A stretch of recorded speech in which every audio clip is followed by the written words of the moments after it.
The views and opinions expressed on the Tom Trento Show are those of the host, guests, and callers, and are not necessarily those of this station, its management, or other hosts or advertisers. Broadcasting to you on WNN 1470 AM and TrentoVision.tv from the underground command post deep in a hidden bunker in hostile territory. You're about to enter the Tom Trento Show. We're on. Hi, everybody. Tom Trento here at the National Press Club in Washington, D.C. for really a historic press conference that will take place that will help expose the Obama administration's failures on national security issues, in particular the shootdown of Extortion 17 on August 6, 2011.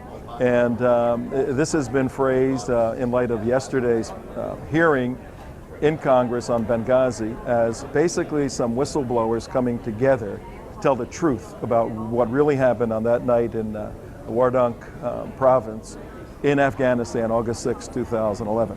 And with me right now, before we start, we're going to give you a little bit of behind-the-scenes information. With me is the prime driver of putting all of this together, and I'm telling you, there are generals and admirals and SEALs and everything assembled here. I have never, Billy, seen a group of men with credentials and capabilities and proven as committed to the country as you assembled here. What's going on? Well, Tom, you're right, and I'm just blessed. It's just so blessed that these men have come to honor us. Congressmen, congresswomen, generals, admirals, Air Force, Army, and Navy. And, Aaron.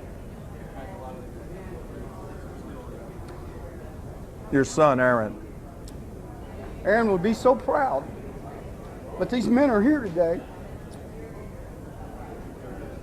to represent me, Karen, and the families who are here, only because Aaron died. Only because our sons died. Our sons were willing to give all for this republic. And today, we look for answers from a government who has failed to give answers, who has, at best, covered things up. And we don't know how serious it is. It may not be that serious. Please give us the answers. Or it may be far more serious than they're willing to say. We do know that there has been a cover-up. We do know that they've refused to give us the right answers. We know that they gave us a debriefing. In the debriefing, told us a few things, but as Karen and I began to investigate, because our congressman at the time, Tom Rooney, was lied to in a classified meeting in Washington, D.C. by a high-ranking military official, Karen and I began to investigate. And as we investigated, the more questions that we tried to find answers to, the more questions we got. And Republic, that this government, this United States government, this administration in Washington, D.C., and high-ranking military officials allowed their bodies to be desecrated at the ramp ceremony at Bagram Air Base in Afghanistan. You're gonna show that video later on? We are going to show the video. Okay, and you will see. Billy and everyone else has a lot to say. So start in how long, Mark? About 10 minutes or so? The press conference will start in 10 minutes, and obviously Aaron Carson Vaughn is Billy and Karen's son, SEAL Team 6, special operator, top-tier operator. He was killed August 6, 2011 in the shootdown of Extortion 17. You got a couple of other families here. Yes, sir. Three other families. And we also have other families who have told us that they were not able to make it today. Fred Benson, for one, his son Derek Benson, other families who have come out and said they support us. Our prayers are with you, and hopefully, as this moves along, this won't be the last thing today. We'll get to hear from some of those other families. And I saw Brigitte Gabriel came in here. Mm-hmm. Alan West is here. Michelle Bachmann, Congresswoman Bachmann, Congressman Louis Gohmert. Yeah. They just keep piling in at the National Press Club to take a stand against this administration's cover-up. It's a cover-up. I mean, it's clear as could be. Here comes Louis Gohmert right now. We'll see if we can get him to step in and say hello with Boykin. So stay here for a second. Let's see if we can get these guys. General Jerry Boykin. How are you, General? Tuck into your breast. dug into my chest. Yeah, listen, Tom, I think that this is a very important first step in getting some answers to some very difficult questions. One of which is, why didn't, on the day that this crash occurred, why didn't we suppress the known enemy positions there? Why didn't we take them out and protect that helicopter? One of my big concerns is the rules of engagement that have created quite a restrictive environment for our special operations people that literally don't allow them to win, that don't allow them to protect themselves adequately because of the way these rules of engagement have been crafted, so that you almost have to wait for a guy to shoot at you before you can return fire. And the third thing that I'm very concerned about is the fact that we had an imam praying over the bodies of American soldiers. Now that is an indicator that we don't know who the enemy is. We don't know the enemy's doctrine or his theology or what motivates him. And as I'm anxious to see this video today, because if in fact this imam was condemning those bodies to eternal hell as a result of being infidels, as an American, I'm outraged. As a soldier, I'm angry that this could be allowed to be done by our military leaders. So I'm anxious to hear what's said today. I appreciate it, General. See ya. All right, bud. All right, we'll be here. Congressman, how are you? Good to have you here. Thank you for joining in. We're doing a little pre-press conference, short statement. Got a lot of people watching. Well, Why are you here? Well, it was bad enough that we put people in harm's way without the helicopter they needed, without the cover they needed, and without providing. Apparently there may have been a C-130 gunship that could have taken out the killers before and after they killed, but that didn't happen. And it is just so outrageous that the best and brightest we had, the best trained, were put in such a situation. And of course, as I'm sure you know, when the families were briefed, and one of the fathers, one of our fallen SEAL team said, why didn't you just send in a drone if it were such a hot area? And the Admiral said, because we're trying to win their hearts and minds. If we're sending our military to try to win hearts and minds instead of defeat an enemy, we are completely messed up. But then to have seen the video when our American draped coffins are sitting there, and you know that at least some of them are Christian, and you have a Muslim imam come up and give the typical Muslim prayer, basically gloating over that anyone who challenges the warriors of Allah will be killed and go to hell and burn forever, and our military brings people in to do that.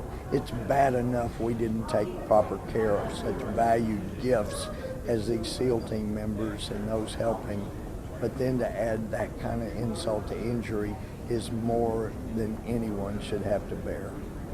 Well said. Thank you for being here. Thank you. We'll see you afterwards. Okay. That's Congressman Louis Gohmert from the state of Texas. We're about to begin the press conference right now. Good morning. My name is Larry Klayman. I'm the founder of Judicial Watch and Freedom Watch. I'm representing Freedom Watch. I'm the general counsel as well, and I'm very pleased and honored to be among some distinguished clients and guests here today. What we're going to discuss is extremely important. We have here the families of fallen American servicemen, victims of our system, victims of our political establishment, who would rather protect radical Islamists than our own people. Our clients sitting to my left are Billy and Karen Vaughn. Their son Aaron was killed in a helicopter crash in Afghanistan, a Navy SEAL. Sitting next to them are their daughter, Tara, and her daughter, Annabelle. We then have Doug and Sean Hamburger with us today, and their son, Jeremy. They are part of Army Guardsmen, National Guardsmen force that also died in that fateful helicopter crash. Then we have Charles and Marianne Strange. Their son, Michael, died. Hamburger's son was named Patrick. And then we have Sid Dugan-Gara, also his Navy SEAL son died, John. We have distinguished people in the audience here today. We have military experts, James Simons, a retired Navy admiral. We have Paul Vallely, retired Army general. They'll all give you their opinions. Jerry Boykin, who is an Army Lieutenant General retired, and General Thomas McInerney, our general, retired as well, and two retired Navy SEALs, Larry Bailey and Ben Smith. Also in our front row today, we're very happy to have distinguished Congressman Michelle Bachmann, who's done such excellent work for the American people. We have Alan West, who former congressman from Florida, now with Pajamas Television. We thank him very much for coming. We have Bridget Gabriel of ACT, who's been so courageous in fighting against radical Islam in this country. And we have a number of other people in the audience, and I want to thank them for being here. This is a very solemn occasion. It's an occasion that we wished never would have happened. But our Navy SEALs and Army and National Guardsmen, their identities were released initially by our President and Vice President unnecessarily. This was classified information.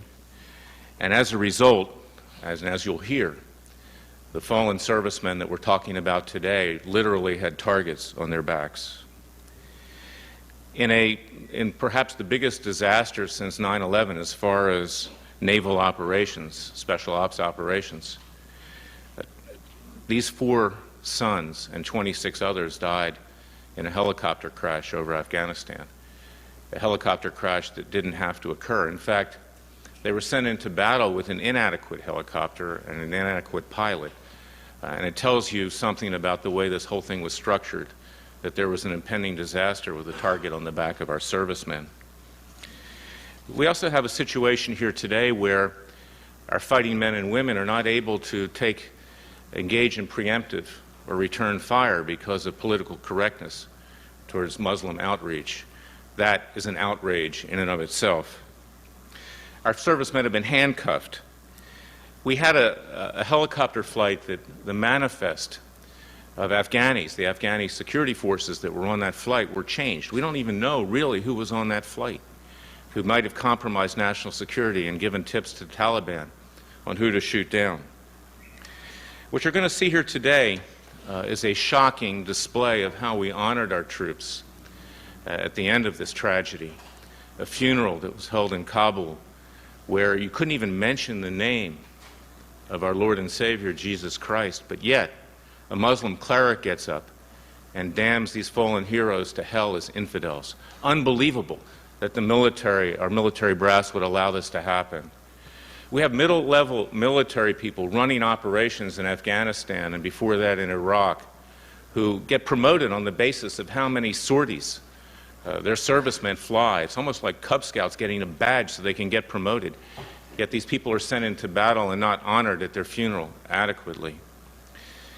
This is a very, very serious situation. It hasn't been talked about. We're going to talk about it frankly. We're not going to pull any punches. We're not going to hold back on any opinions or words. Our experts here are going to validate what we're going to say, what our families are saying. This is not a press conference about me or Freedom Watch. It's a press conference about these families, and you're going to hear from them. We're going to have a succinct presentation, and you're going to have the ability to ask questions, and they will answer them at the end. We have entered into, in the last decade plus, wars that were poorly conceived and implemented. Our brave fighting servicemen and women have been sacrificed in the thousands, over 4,000 dead, tens of thousands maimed and wounded, and yet we've produced little to no result in these wars other than what a lot of people think are lost wars. It's time that we change our mentality. It's time we fight the wars to win. It's time that we protect our servicemen. You heard it straight from people who know what happened on that day and want answers for the things they don't know what happened. Now we're going to hear from the military experts, people like Admiral James Lyons, who was commander of the Pacific Fleet, Paul Valley, Army Major General, involved in counterterrorism, all distinguished people. Jerry Boykin, Thomas McInerney, both generals. Let's hear from Admiral Lyons first. And again, the facts will speak for themselves.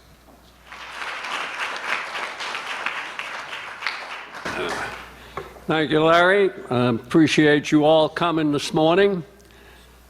First, let me say to the families, the unselfish service of their loved ones they represented and still represent the best of America.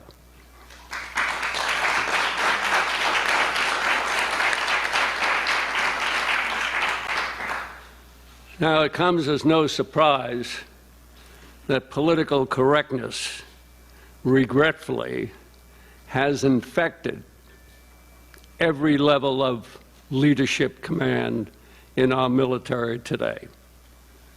It manifested itself in our counterinsurgency strategy with its restricted rules of engagement, which unnecessarily put the lives of our military forces at rest. It cost numerous lives and thousands with horrendous permanent injuries, all in the failed hope of winning the hearts and minds of a tribal society. This makes no sense.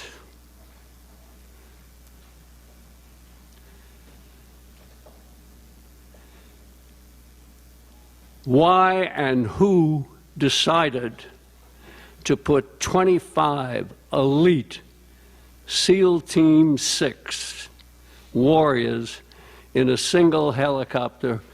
That was my first question to myself when I heard about this tragedy. Sending them in with obviously a mission was compromised. As you all know, we had to vet our special operations plans, basically with all the Afghans, that we might as well have turned them over to the Taliban. They knew they were coming. We didn't provide the required suppression fire. That helicopter is made to transport troops and people. It's not made to conduct a special operation in a high-threat area. This was pure dereliction of duty. Somebody needs to be held accountable.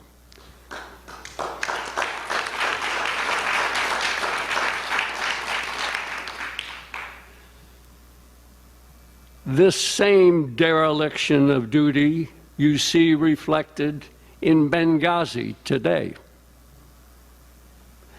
Not to come to the aid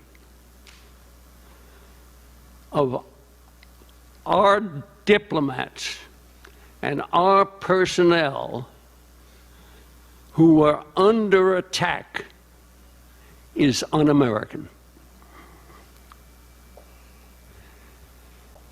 We know, based on well, let me go back a minute. Let me talk about the ROEs, which are mind-boggling when you go through and you examine what they are. You can't fire on the enemy, basically, unless he fires at you first. If you see the enemy walking away from an IED that he just implanted, you can't fire at him. This is nonsense. This cost thousands of lives and injuries. The same way you cannot fire into an area if civilians are present. The enemy knows our ROEs better than we do. They use it to their advantage. And when the press reports about an airstrike we conducted, the part that's left out is how many of the enemy, the Taliban, did they kill? That's never covered.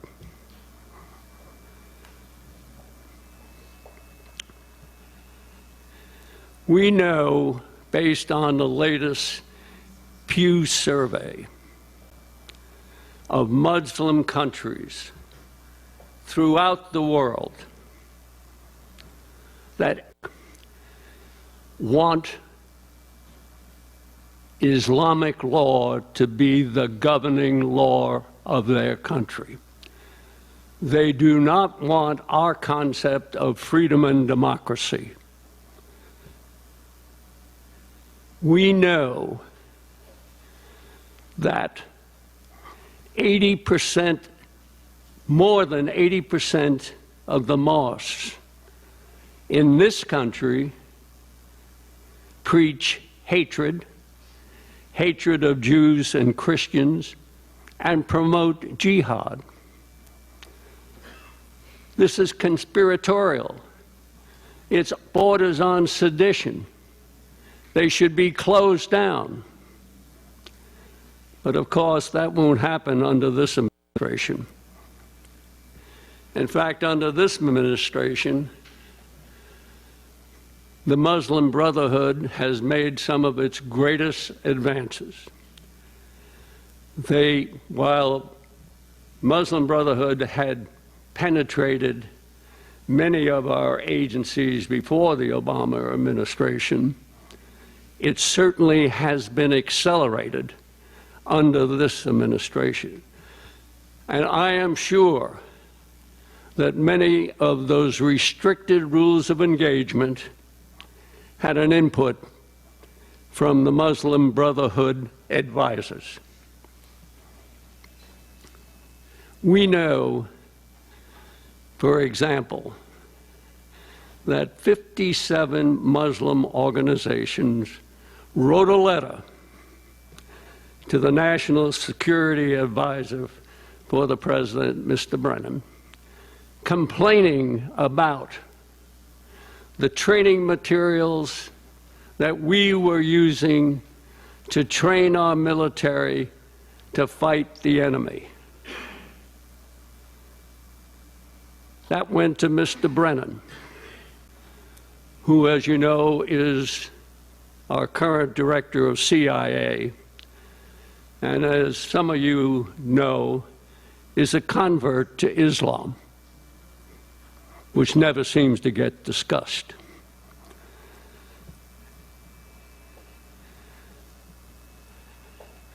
We know that based on that letter, all our training manuals were purged of any reference to Islam and terrorism and jihadists.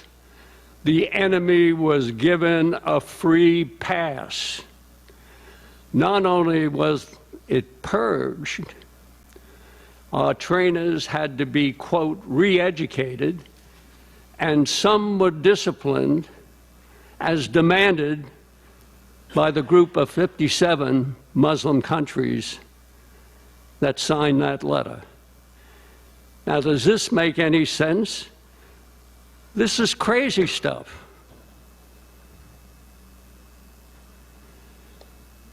You know, a commander's first responsibility, which seems to have been forgotten along the way, is the safety of his men. I always felt that was paramount. I could take care of, once we assure that, the rest of it would fall in line. The mission would be accomplished. We would achieve our objectives. That seems to be lacking in today's guidance.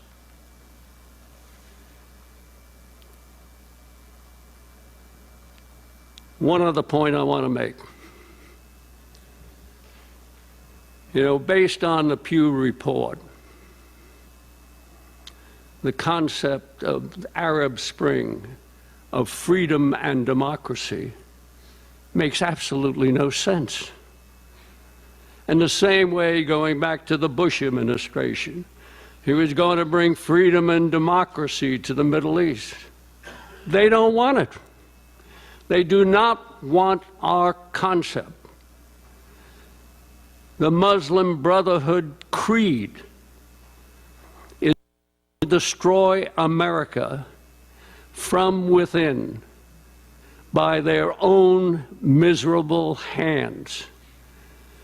Their intent is to replace our Constitution with Sharia law. We can never let that happen. Change has to be forced on this administration. What I see happening under the Obama presidency is the ascendancy of the Muslim Brotherhood throughout the Middle East. We've dumped our traditional allies who were helping us on the global war on terror and now support Al-Qaeda-affiliated rebels, militias, with the end result that the Muslim Brotherhood takes control. How does this protect our freedoms and democracy? This is crazy and has to stop. I thank you all for being here. I next want to introduce Army Major General Paul Vallely, a true hero, a true patriot, someone who has occupied positions of the highest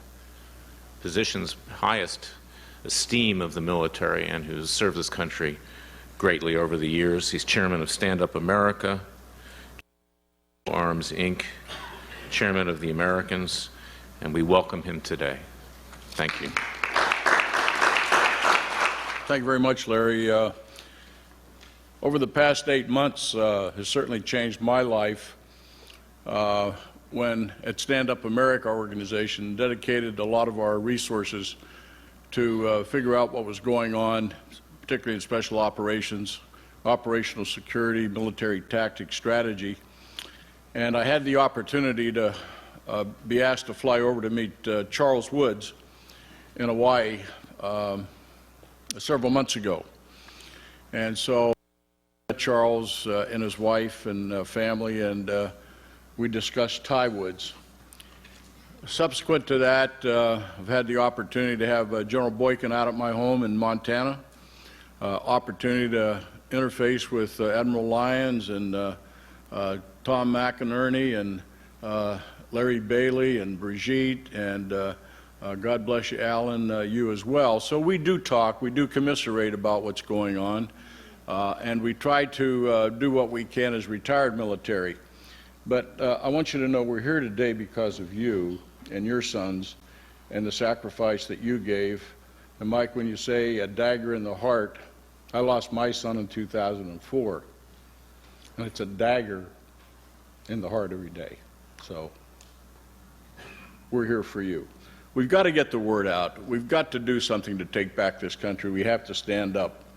And Jerry, I remember sitting before dinner several months ago, and you asked me the question, how many of our retired officers, and even active officers, general officers, admirals, are really standing up for this country? He asked me the question, how many can you count? So I scratched my head, and I think I said maybe 5. And most of them are in this room right now. Where are they? Because the lead off in your talk, Billy, before Benghazi was Extortion 17. A lost story in many ways, but thanks to you all for taking the initiatives to stand up as parents of lost sons and to have to go through a constant plethora of lies and deceptions and cover-ups of this government.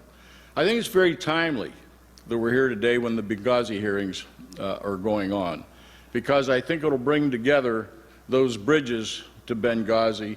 One of those pillars in that bridge was Extortion 17. And you can go far back to Pat Tillman, you can go on now to Boston. There's pillars in this bridge of deception and lies. And we are going to expose them. I see Ben a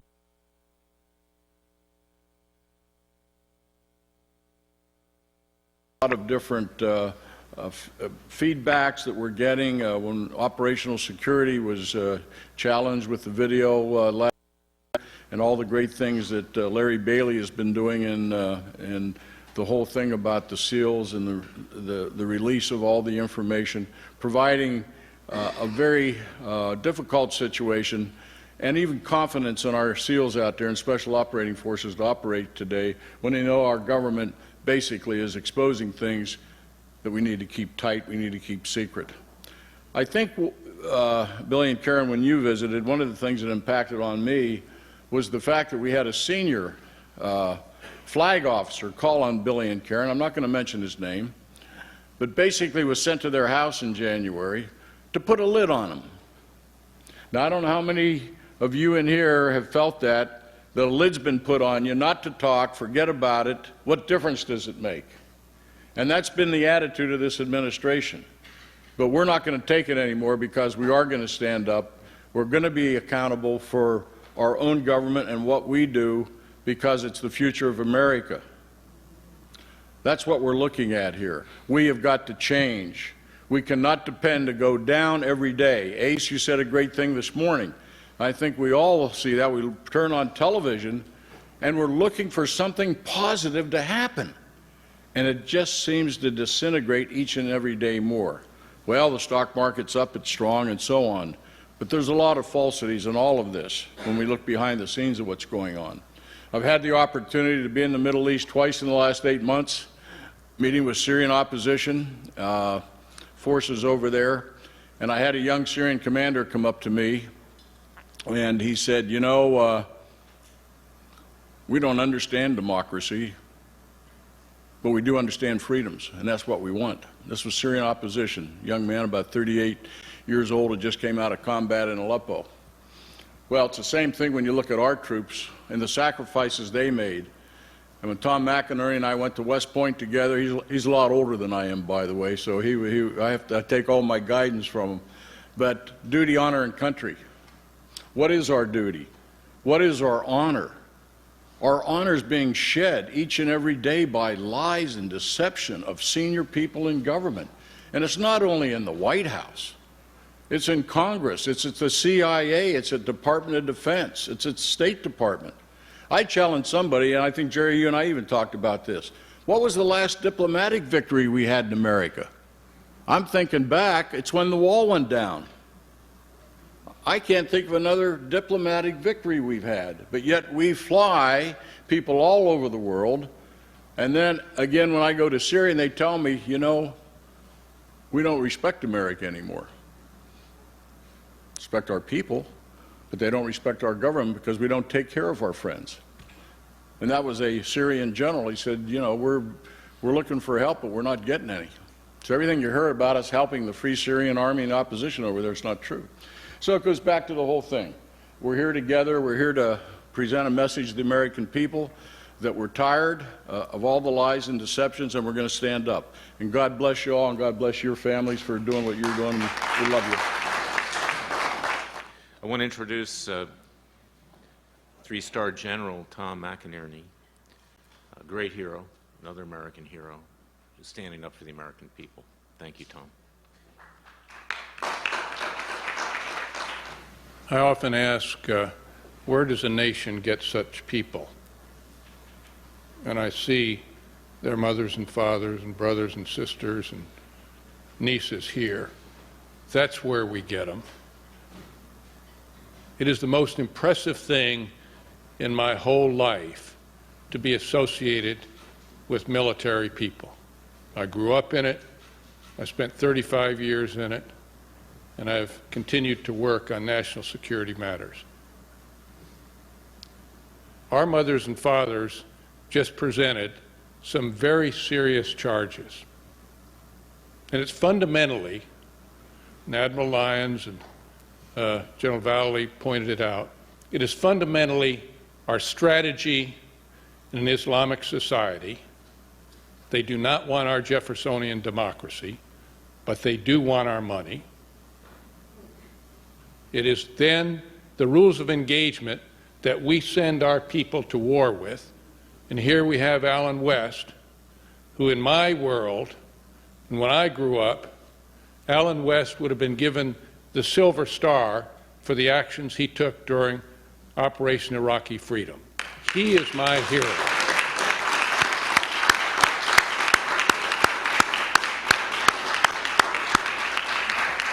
This nation doesn't go to war and put handcuffs on our people.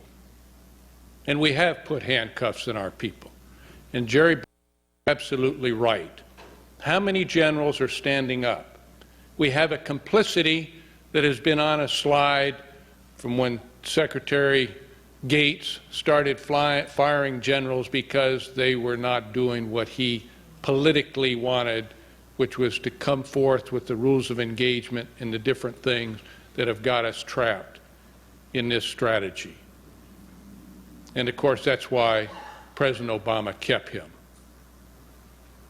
And we now have very senior people with going from this tragedy that you're listening to today that I was not familiar in great detail to where we are in Benghazi. A complicity not to go and rescue our people. And you saw it yesterday. From the very words of the person that was there, Ambassador Stevens to his DCM Hicks, we're under attack. And yet the next day, the day after, you have the Secretary of State and the President saying it was due to a video. Now that is complicity. And how about you now have two chairmen of the Joint Chiefs of Staff that have been complicit in that cover-up, one who did a report and the former chairman. You now have two CIA directors who are complicit in it, two secretaries of the state that are complicit in the cover-up, and two secretaries of defense. Never in the history of this republic have we seen this corruption and complicity, and as Admiral Lyons said, this dereliction of duty.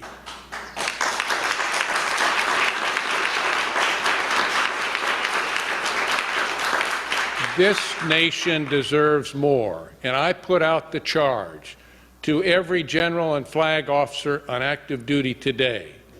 We didn't bring you up to live this way.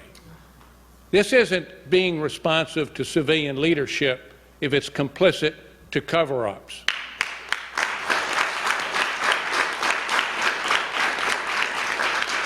You are violating the Constitution of the United States, and we expect more out of you, and these families deserve more.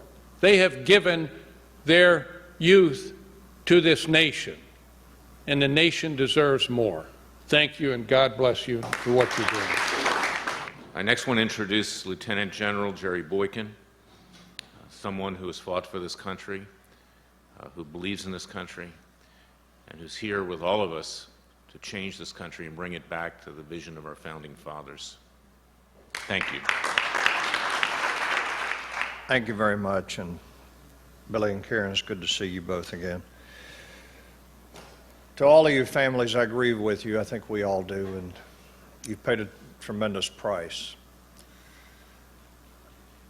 You know, on the 6th of June, 1944, as the sun came up, there were a lot of America's finest coming across those beaches at Normandy. But they were coming across to win a war. They were coming across to kill the Germans and run them back to Berlin. In my view, that was the last real war. That was the last time that America went to war with the concept of total war, because ever since then, we've done exactly what these courageous families have talked about today. We've allowed politics to become more important than the lives and the safety of those young men and women fighting in our battle space, and it has to stop.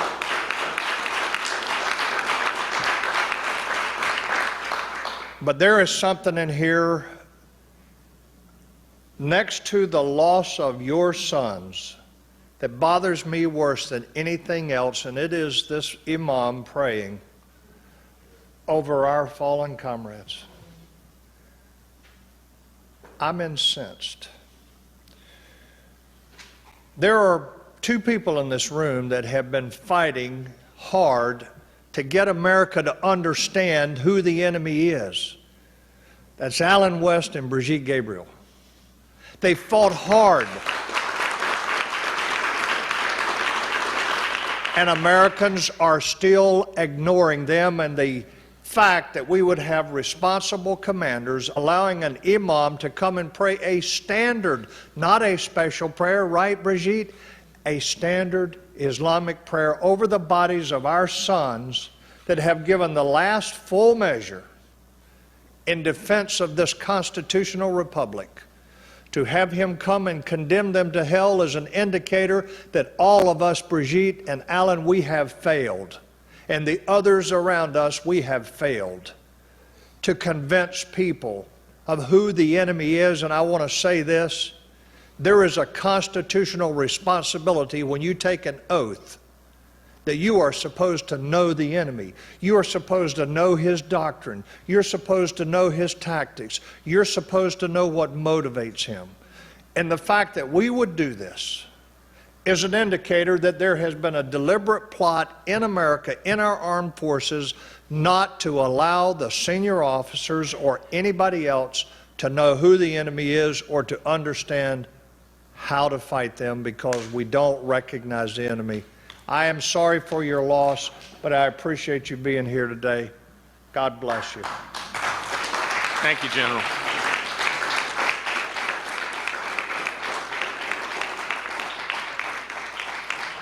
Thank you to all of us. Congressman West, would you like to say a few words?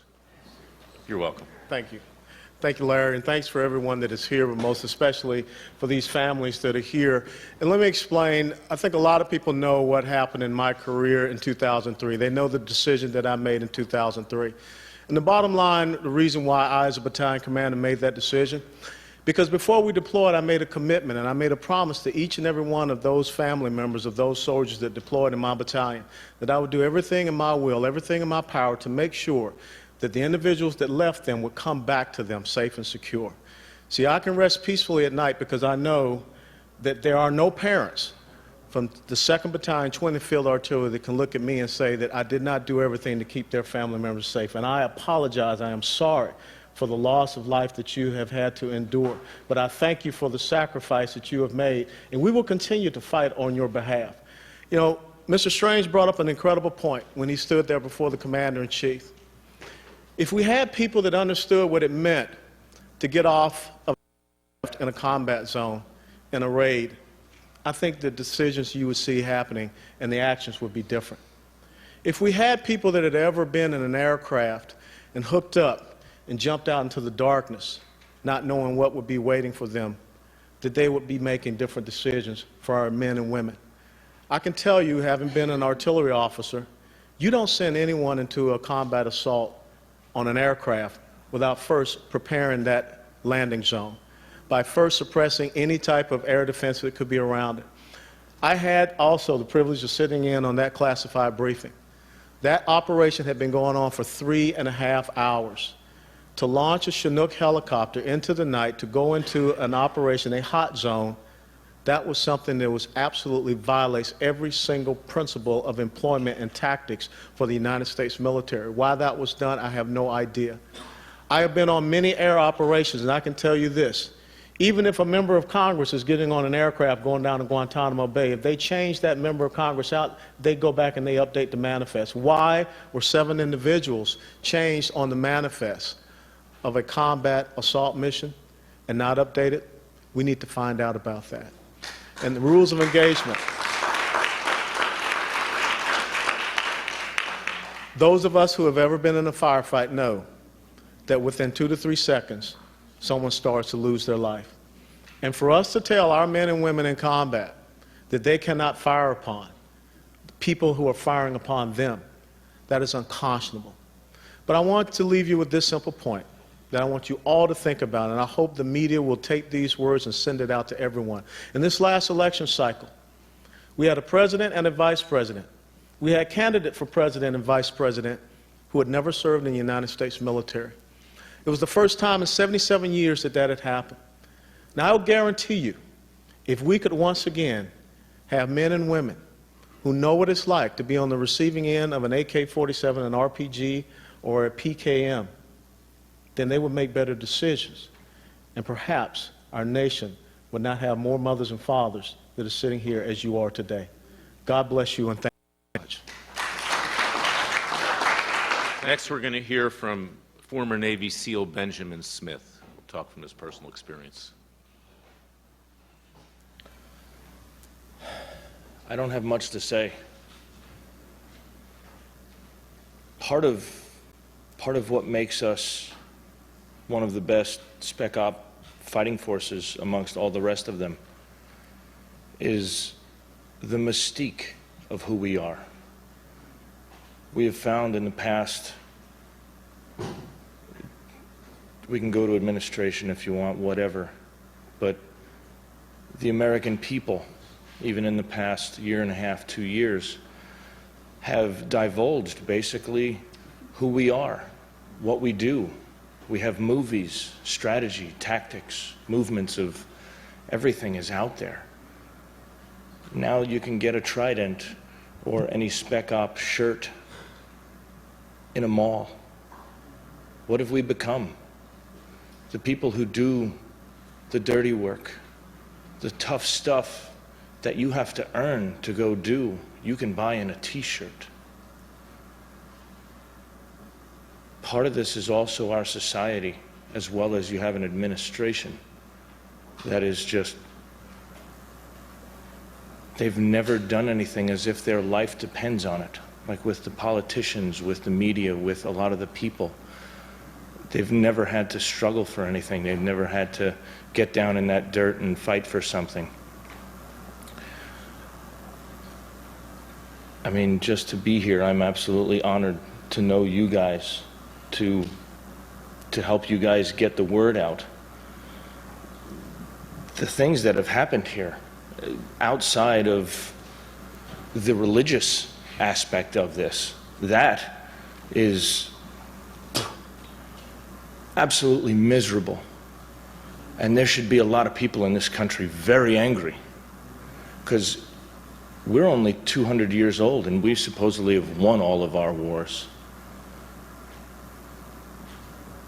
Islam is 1,400 years old. They don't like us before we were even a breath or a thought. Do we have a chance? Are we not Sharia compliant already? And now you have an administration putting our people at risk. And now with beforehand foreknowledge of our people going in, is that not treason? Is that...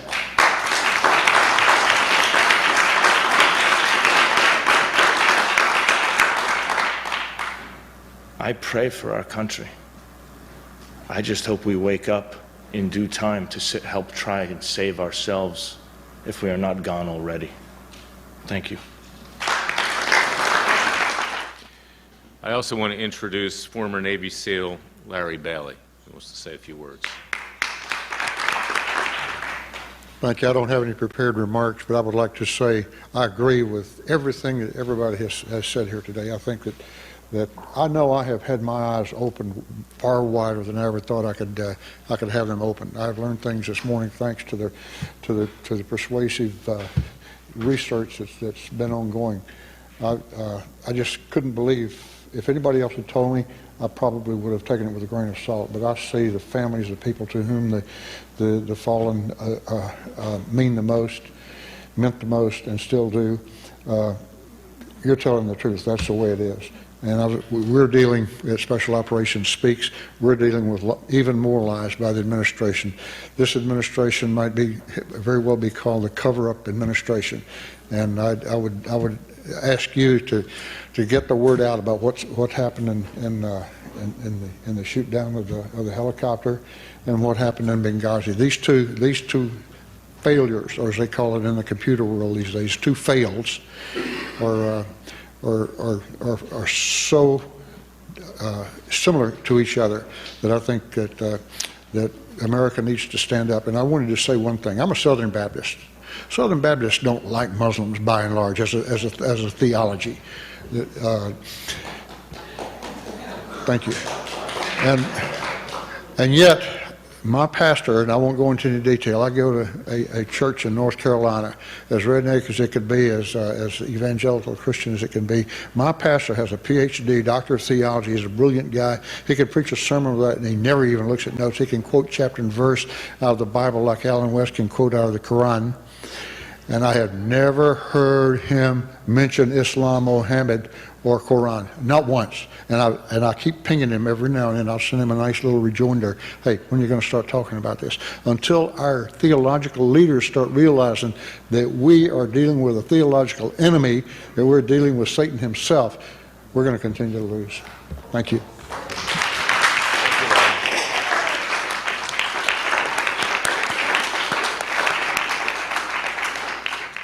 All right, the press conference just concluded.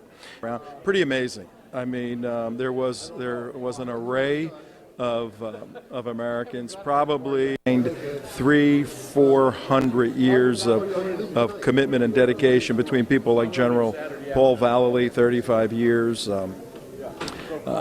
General Jerry Boykin, 36 years, the head of Delta Force, Admiral Ace Lyons, the commander of the Pacific Fleet, General Tom McInerney. I mean, there's so many people here today. Captain Larry Bailey, former SEAL. So the people here were amazing, and the families, from the Vaughns to the Hamburgers to the Strange, just sharing their hearts. Even press people were in tears here at different points of the presentation. So we were very glad to bring this this very critical and very special event. I think you heard a call for a congressional investigation. The Vaughns have been working on something like this for several years.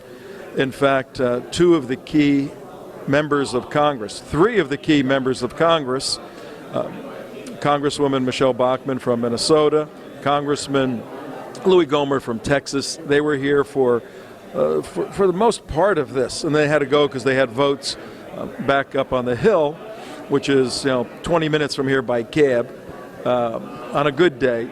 And then former Congressman Alan West from my district in South Florida, and then where he was campaigning was from the Vaughns district. He's been very close to the Vaughns on this since it occurred August. You may have heard the date, August 5th and August 6th. Well, on the day of the shoot-down was August 5th in Afghanistan, but it was August 6th here. And so there was a confusion as to what the date is, with the time change. But we all refer to it in the States as August 6th, the day of the shoot-down 2011 of Extortion 17. By quick review, Extortion 17 was the call sign that evening for a non-special operations helicopter, just a bus. You heard the reference to a flying bus that was called for a quick reaction force. Some Rangers were fighting the Taliban down on the ground. They needed help. The call went out for the SEALs. Now the SEALs would fly in a bus. They would ride on tricycles to get to the fight, but the command has to have the foresight and be responsible when you have men who are trained at multi-million dollars apiece, who have been in 10 plus years, who are the tip of the spear, top tier operators. You've got to have equipment. That's one of the key points today. You have to have the equipment that can get these top guys to the fight. If you put the Lone Ranger on a beat up old donkey, his capabilities are going to be diminished, and that's what happened here. Guys that could have won the day were put into a piece of equipment that was unprepared to properly fly into the battle that evening. And a call has gone out from the families.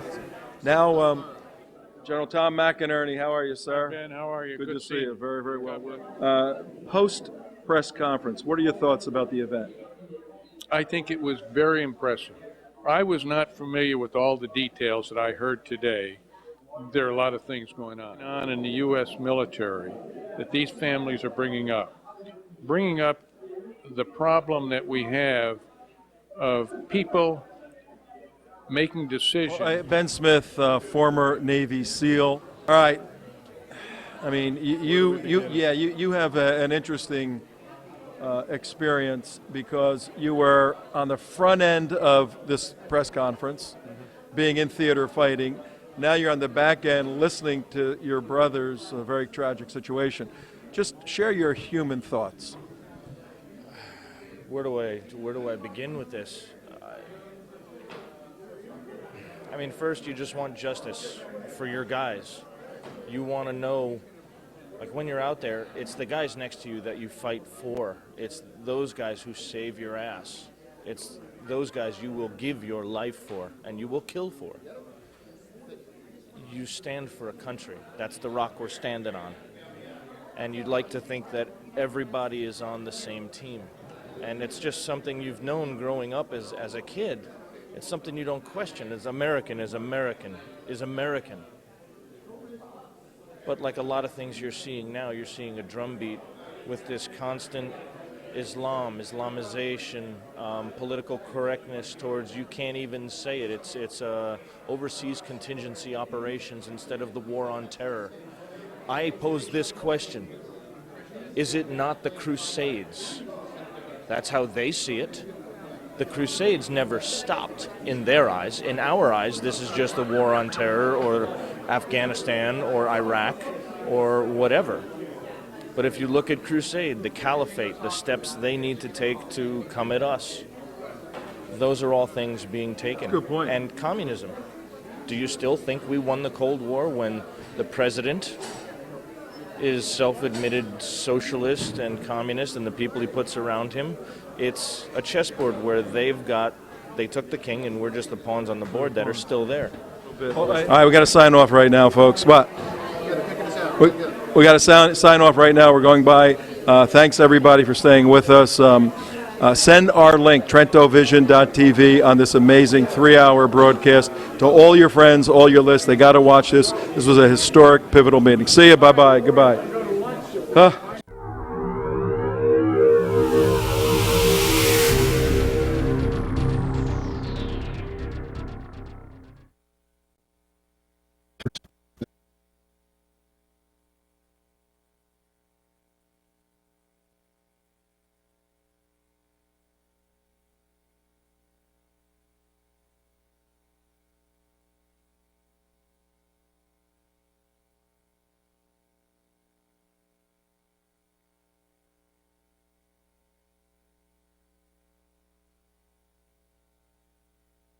With us.